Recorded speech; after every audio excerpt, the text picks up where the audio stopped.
একদিন ঘন জঙ্গলে একটি শক্তিশালী বাঘ ঘুরে বেড়াচ্ছিল। হঠাৎ তার চোখে পড়ল একটি ছোট ইঁদুর।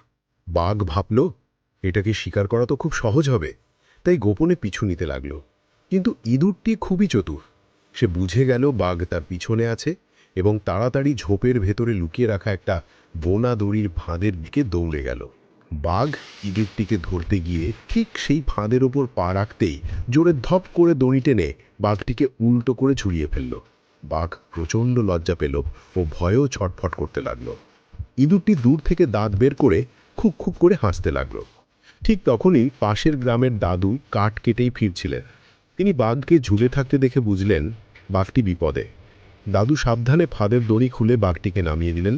বাঘ লেজ গুটিয়ে দাদুর পায়ে মাথা নত করল, আর ইঁদুরটা দূর থেকে মেও না করে চিঁচি করে বলল, চালাকি শেখো আগে। শেষে ইঁদুরটি লাইক, কমেন্ট, সাবস্ক্রাইব না পাওয়ায় কান্না করছে।